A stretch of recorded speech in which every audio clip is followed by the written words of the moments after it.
Hello and good morning. And yes, I am late from getting out here. Confession of the heart. Welcome to the Fibromyalgia Recovery channel, where I talk all things about fibromyalgia recovery, living a low to no pain life. I am here today to confess. The reason why I'm running late is because I actually was having a small fibro flare myself, and I had to tend to it so that I can be on here and be able to share my experiences. Also wanted to share that PTSD can cause issues to lead to fibromyalgia. They can. Also, Graves' disease, aka hyperthyroidism and hypothyroidism, can cause feelings that lead to fibromyalgia. You can also have thrush. Now, thrush is not related to fibromyalgia at all, no matter what people might say. Now, you might stress out from thrush, and the stress can lead to fibromyalgia, but thrush itself does not lead to fibromyalgia in general. In fact, what I recommend with thrush is to washing with ginger tea with mint and with drinking water as well. Those are recommendations. It is not a doctor statement. To ultimately get an answer, I would recommend talking with your oral doctor, meaning your dentist, or your regular family physician who might know more about your situation and be able to help you with clarity. Now, this month, for many who don't know, this month is both Fibromyalgia Awareness Month as well as Mental Illness Awareness Month. So I've been wanting to combine the two. And I'm going to be really honest that, truth be told, I struggled this month. I struggled on many aspects, and there's a reason. Okay, I'm going to explain this because it kind of correlates with the rest of my notes here. I turned the big 50 at the very beginning of this month. It turned May, I turned that. So I was trying to process a lot of things. I was trying to deal with my stuff that I've had in the past, and concept of, oh my gosh, I'm a year older, but even more, a half century. It was stress. And call it undue stress if you wish. But the truth of the matter is that I was stressing about it. And I didn't understand the full concept at the time. It took me a full week to put it all together. Because what had happened was, this was a precursor. As many of you know, I had an ankle surgery back on the 1st of March. 23 days I was in isolation, not because I was quarantined or anything, but because I couldn't get dressed to be able to go anywhere. The splint that they had put on my leg was too big for me to put on any regular clothes. So I was in for 23 days until they put me in a boot. And at the time of the boot, I was able to start getting functional, get things done, etc. So then I decided to do a 23-day to explain this. Well, what I was realizing through that is just how much I had been through. Mentally, emotionally, physically, and spiritually in that 23 days. So that was all the good and okay. I had gotten approved finally for physical therapy, which I recommend physical therapy for anybody with fibromyalgia. Physical therapy, chiropractic, acupuncture, any type of those holistic medicines, I cannot recommend them enough to help with managing the symptoms of the fibromyalgia. You can't get rid of fibromyalgia itself. People say, oh, I've gotten rid of it. You might have put it at bay by dealing with your stresses, your triggers, etc. But if any of that pops back up and you don't have a way to get rid of it real fast, it's going to come right back at you. And I have a prime example for that. Part of why I'm so late today. So anyways, where I'm going with this is that I was coming to terms doing physical therapy, and then mid-April, I had like my third physical therapy appointment, and she evaluated my ankle. And I told her what I was doing because people want me to get outside and start moving. And I said, you tell me no hills, but I live in the hills. So let's go further. She evaluated and she said, I'm going to be honest with you, Scarlo.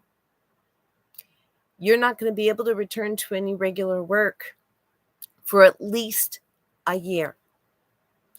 Now, let that sink in, thinking about this, getting told that the work that I've been doing, I'm not going to be able to return to for at least a year. I'm getting ready to turn the half-century mark, which is when they say you start preparing to retire anyways, which I'm not sure I believe in retirement. I think there's aspects of it. I think it's just a change in life. But anyhow, so I was processing all of this for a couple of weeks.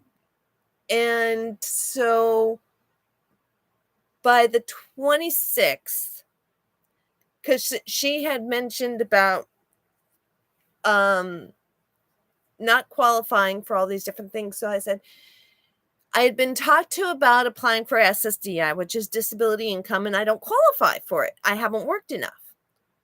But I had been on SSI many moons ago.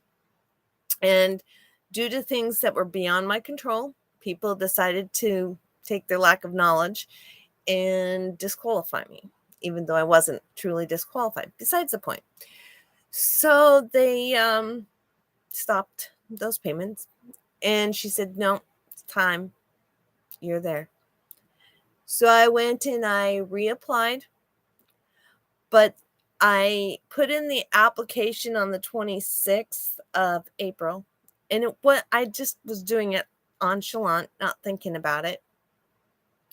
They popped up a date, time, said, here, this is when you're doing it, the appointment and so on. And I just was not, it wasn't clicking. It just was, I was like, okay, I got this, not a problem.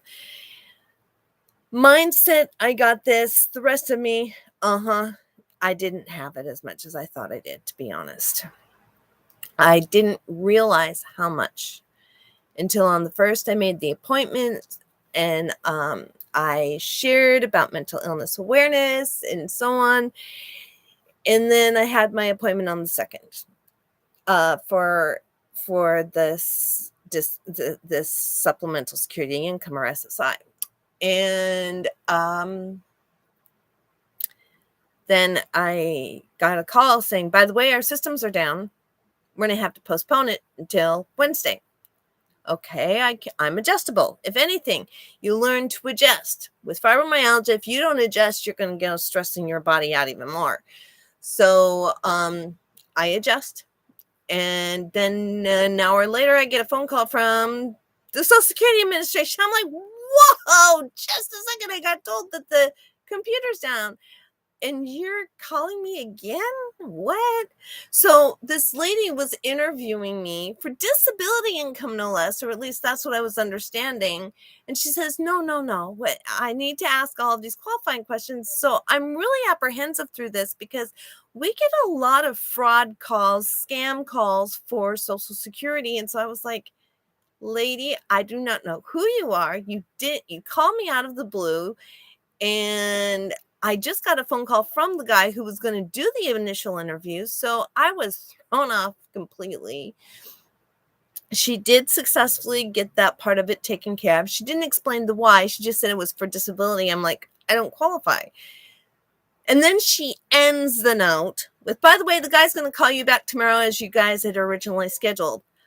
Hello! If she had started with that statement, I would have been so apprehensive with answering all of her questions.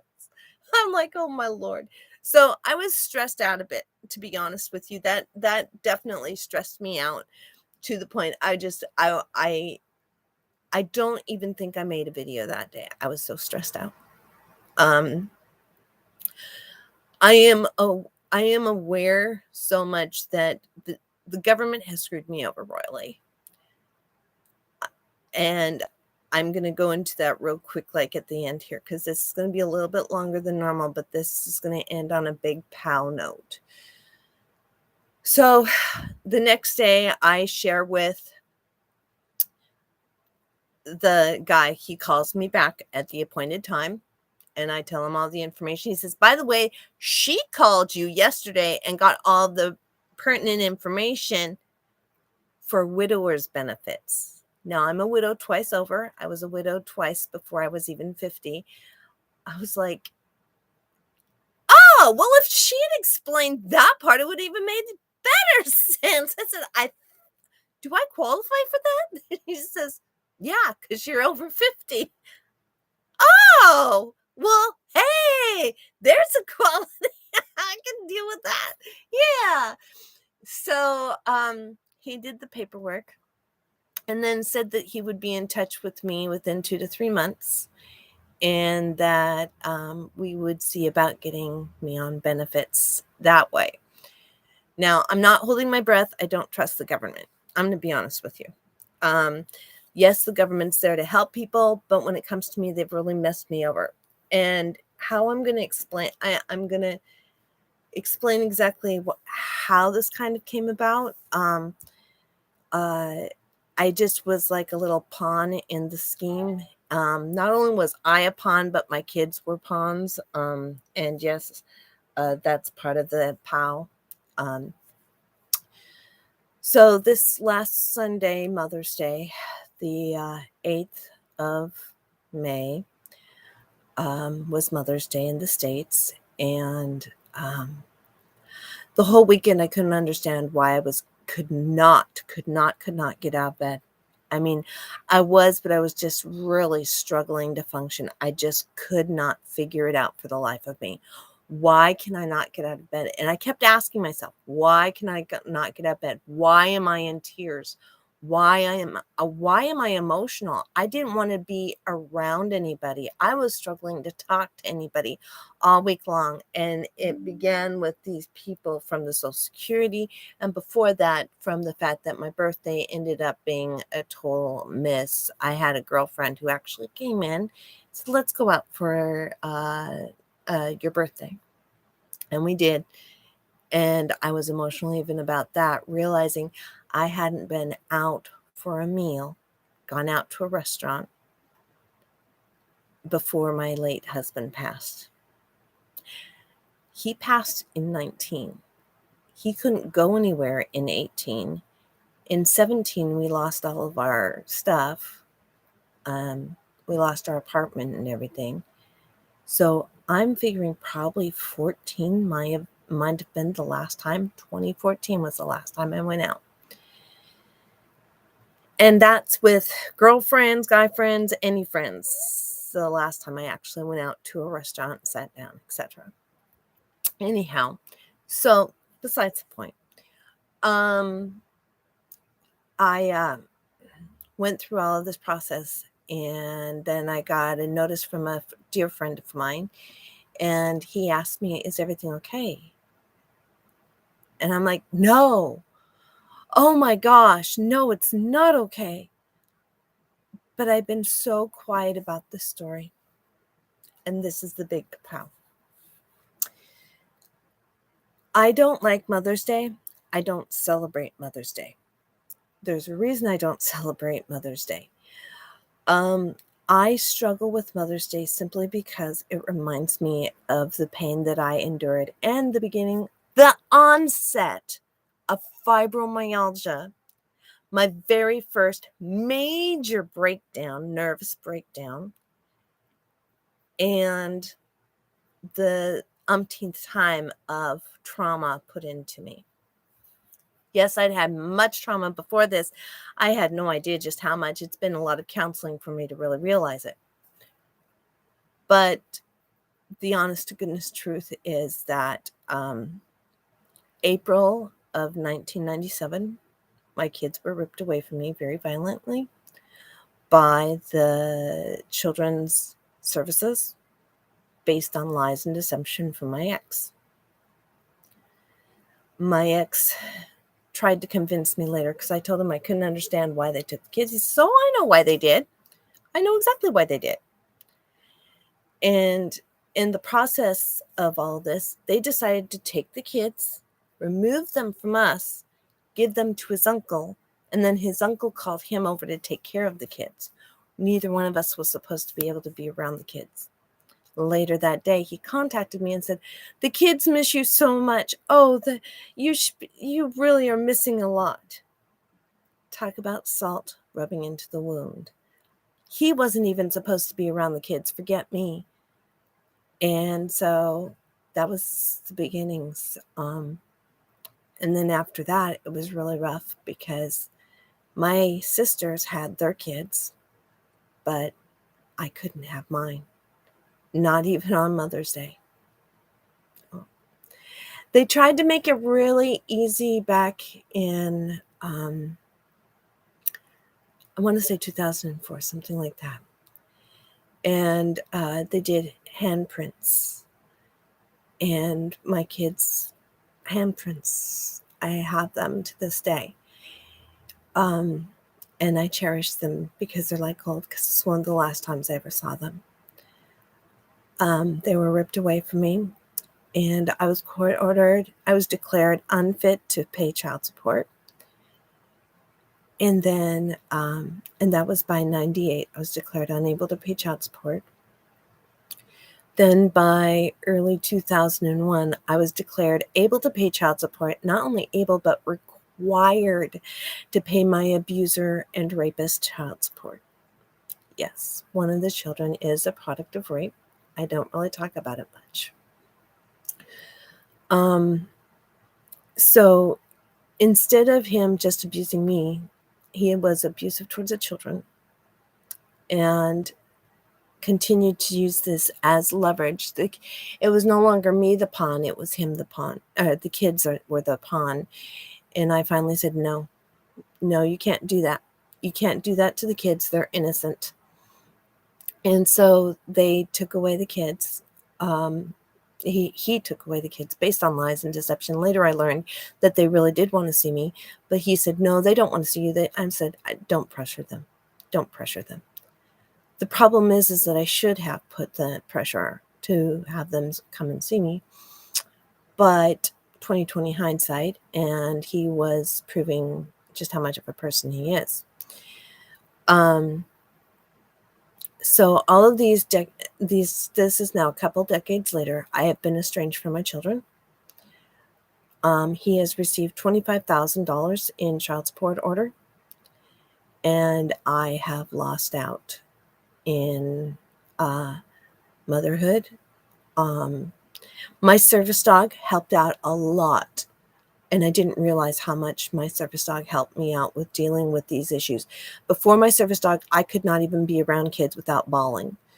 With my service dog, I was able to finally be around kids, and I didn't even realize I was around them. It was just like second nature.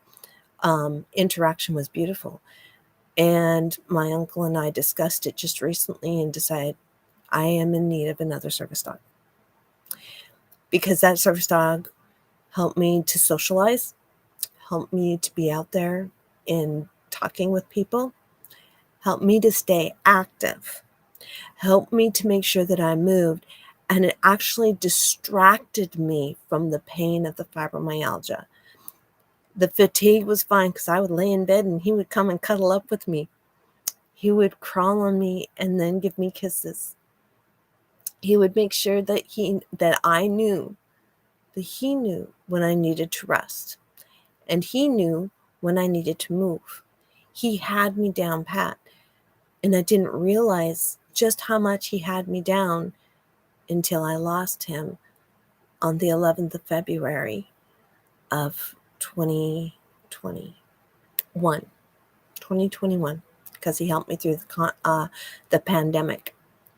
And he just couldn't breathe anymore, so I had to let him go. And it was just before we had a massive windstorm, so we had choices to make. And we knew that if we had waited even 24 more hours, we would have put him into major suffering. And so there's no regrets on letting him go, because he couldn't breathe. He just couldn't function well. And he had been there for me. He had helped me and loved on me through the whole process. So to end things, you've just heard a bunch of stressors, a bunch of triggers, and a bunch of PTSD, vulnerability, among other things. I completely forgot that I was going to share the story. And it's kind of like I was so in tune to taking care of me before I came public. At 8 o'clock, I was scheduled, and instead at 8 o'clock, I was trying to get myself functioning. So this is welcome to fibromyalgia world. I am just but I knew what to do. I knew that it was going to take some time, and I knew what to do, and I knew how to get things done. So hopefully I've answered some questions you might have today. If you do have any more questions, I want you to feel free to email me. The email's in the description, and I'll make sure it's in the comment as well, because I want you to feel free to email me. I do have a workshop that's going to be the 25th, 26th, and 27th of this month at 11 a.m. Pacific Standard Time. I can post in here. I'm looking at starting to post in my main Facebook group. I haven't figured out how I'm going to do the posting and how opening, but I know I'm going to be doing something in here as well. I just wanted you guys to know that I am looking at doing a workshop addressing all these issues and stating that we all have different levels of strengths in regards to fibromyalgia, and PTSD definitely does play a role. Stress does play a role. I mean, what is the S in PTSD? It's stress. And some people have compound. And that means many stressors, many post-trauma stressors that cause this. Now, I did have a speaking point. I was a speaker on a podcast that aired just recently. I do speaking engagements. I do guest appearances as well as on podcast appearances. I've also been asked about doing a podcast for fibromyalgia. So I'd love to know your thoughts on this. Tell me what you think about doing a podcast for fibromyalgia. I'm looking into it because I'm not techie. As you can tell, I'm not techie. I mean, I go live on this. I do not do any editing whatsoever because I don't know how. I mean, I've tried, but every time I do, I mess it up royally. Anyhow, so I'm just letting you know right now, I'm being upfront and honest. This is who I am. This is how I am. I am not the most organized tool in the shed, but I do have it up here. I do. And I'm feeling badly because today I was like, oh, I got to do this. I got to do that. And I forgot that I got to go live at 8 o'clock. I had all my notes ready. Everything was done and ready. And my body said, yeah, you might be ready, but the rest of you is not. So let's get to it. So there you go. Look forward to hearing your comments below about the emails. And about the podcast, as well as go ahead and subscribe and give a like to this if this has been interesting for you. I appreciate all of your input, and it really does help the channel to have likes and subscriptions and notifications to me of exactly what your thoughts are. It helps me to boost the channel. Have a great day.